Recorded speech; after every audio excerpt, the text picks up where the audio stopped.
जगभरातील वैज्ञानिकांमध्ये 3I atlas हा चर्चेचा विषय झालेला आहे.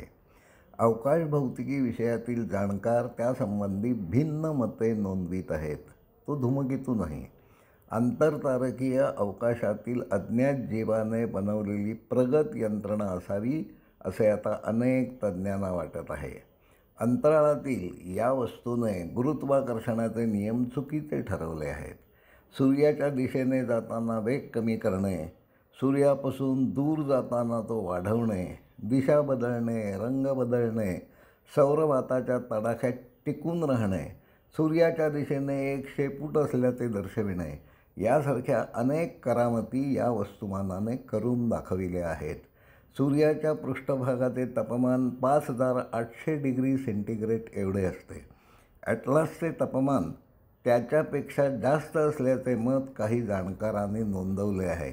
ज्याची शेपटी सूर्याकडे रोखलेली आहे असा धूमकेतू अद्यापपर्यंत तरी कधीच दिसलेला नाही. यामधून कितीतरी जेट्स प्रकाशाचे, सौरधुळीचे, पाणी व कार्बन डायऑक्साईडचे झोत बाहेर पडत असल्याची निरीक्षणेही नोंदवण्यात आली आहेत. गाडी पुढे पळत असताना त्यामधून मागे धूर सोडला जात असतो. या धूमकेतूची गती नियंत्रित करण्यासाठी, वाढविण्यासाठी त्यामधून असे काही सोडले जात आहे का? अवकाशीय भौतिकीचे तज्ज्ञ या संदर्भात काळोखात आहेत. यामधून संदेशही पाठवले जात आहेत. पृथ्वीवरील काही संशोधन केंद्रांमध्ये त्याची नोंद घेण्यात आली आहे. पृथ्वीवरील सारे ट्रक एका वेळेला जेवढे वजन उचलून नेऊ शकणार नाहीत त्यापेक्षा जास्त वजनाचे हे वस्तुमान ताशी 2 लाख किलोमीटरपेक्षा अधिक वेगाने पळत आहे. आपली अंतराळयाने याच्या निम्म्या वेगाने पळू शकत नाहीत. ज्या काही करामती हे यान दाखवित आहे त्याचे समाधानकारक स्पष्टीकरण करणे अद्याप तरी शक्य झालेले नाही. जे काही दिसत आहे ते सारे कुणीतरी, मग तो रोबोट असेल वा सजीव असेल, नियंत्रित करीत असले पाहिजे. जे दिसत आहे ते सारे भौतिकीच्या नियमात बसणारे नाही. नासा ही आज तरी पृथ्वीवरील सर्वात प्रगत यंत्रणा आहे. हे यान वा धूमकेतूचे जे फोटो नासाने घेतले आहेत ते प्रसिद्ध करायला नासा तयार नाही. अनेक वैज्ञानिकांनी तसे आवाहन केल्यानंतरसुद्धा नासाकडील तपशील प्रसिद्धी यंत्रणेला पुरवला गेला नाही. याविषयी नासा मूग गिळून गप्प आहे का? याचे उत्तर कोणालाच माहीत नाही. वैज्ञानिक नियमात बसतील असे पुरावे विज्ञानाला हवे असतात. तसे पुरावे अद्याप तरी मिळालेले नाहीत. अवकाशीय भौतिकीचे नियम नव्याने लिहावे लागणार आहेत हे सत्य आता कितीतरी वैज्ञानिकांनी स्वीकारले आहे. पण अंतराळात हे जे काही नाट्य सुरू आहे ते समजून घ्यायला, त्यामागचे वास्तव स्वीकारायला धर्मवेडे तयार नाहीत. पृथ्वीवरील सारे धर्म मानवनिर्मित आहेत. गेल्या 10-20 हजार वर्षात निर्माण झालेले आहेत. या अवकाशीय वस्तूचे वय 700 कोटी वर्षे असावे असे मत ब्रायन कॉक्स या अंतराळ तज्ज्ञाने व्यक्त केले आहे. याचा अर्थ पृथ्वी सोडाच सूर्याचा जन्म होण्याआधीपासून हे यान अंतराळात फिरत आहे.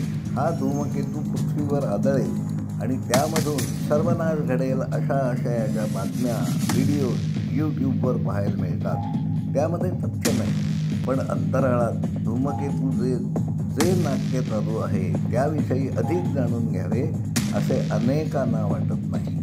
धर्मवेडे, मुल्ला, मौलवी, पाद्री धर्माच्या बळावर जगावर राज्य करण्याची स्वप्ने आजही पाहत आहेत. धर्मवेडाच्या कल्पना पूर्वीच सोडून द्यायला हव्या होत्या. माणसांनी त्या तेव्हा सोडल्या नाहीत. फार पूर्वीपासून धर्मवेडामधून हत्या घडवून आणणे, कत्तली करणे, युद्धे, विध्वंसाचे नाट्य माणसे खेळत आली आहेत. यामधून मानवजात सुखी झालेली नाही, होणारही नाही. हे कळत असूनही धर्मप्रेमापोटी स्फोट घडवून आणणे, माणसाच्या हत्या करण्याचा खेळ चालू आहे. आणि सर्वात वाईट बाब म्हणजे समाजातील उच्च शिक्षित माणसे स्फोट, दंगली घडवून आणण्यात पुढाकार घेत आहेत. पृथ्वीचा, मानवजातीचा विनाश करण्यासाठी अंतराळातून काहीही यायला नको. सर्वनाश घडवण्यासाठी 3I ॲटलासने काही करण्याची आवश्यकताच नाही. धर्मवेड असणारी माणसेच साऱ्या जीवसृष्टीला संपविण्यासाठी पुरेशी आहेत हे घडू नये असे ज्यांना मनापासून वाटते त्या साऱ्यांनी शहाण्यासारखे वागायला हवे.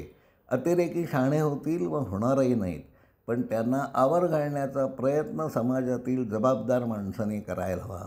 आपल्या समाजातील धर्मांध अतिरेक्यांना आवरण्यासाठी आपण पुढाकार घ्यायला हवा असे आपल्याला वाटते का? हा प्रश्न स्वतःलाच विचारा व जे काही करणे शक्य आहे ते सारे करा ही विनंती आहे. आपल्याला हे पटत असेल असे मानतो. धन्यवाद. उन्होंने चोरी करके उलमा को मुसलमानों की बेइत्तिफाकी और अदम इत्तिफाक की बुनियाद पर ये सारा साइंस इन्होंने अंदलुस की, ये सब कुछ हमसे चोरी की. गोरे ने, गोरे के बाप जानता है साइंस को. ये सब कुछ हमारा था, ये सारा ही हमारा था. खैर कभी अगर मौका मिल गया तो मुसलमान साइंसदानों के बारे में आपको बता दूंगा कि क्या क्या उनके कमाल थे. आपके इसी सिंध के अंदर एक मौलवी था, उसने अपना सूरज भी बनाया था और चांद भी बनाया था. और रात को जिस वक्त सूरज गुरूब हो जाता था तो वो बटन लगाता था तो उसके सूरज जो है ना तुलू होता था, पूरे सिंध में रोशनी होती थी. आप कहेंगे पता नहीं मौलवी साहब कौन सी चैनल से गुफ्तगू करता है. ये सारी चीजें हमारे पास थी, लेकिन मौलवी को बस पता नहीं हुआ क्या, मौलवी को क्या बददुआएं लग गई.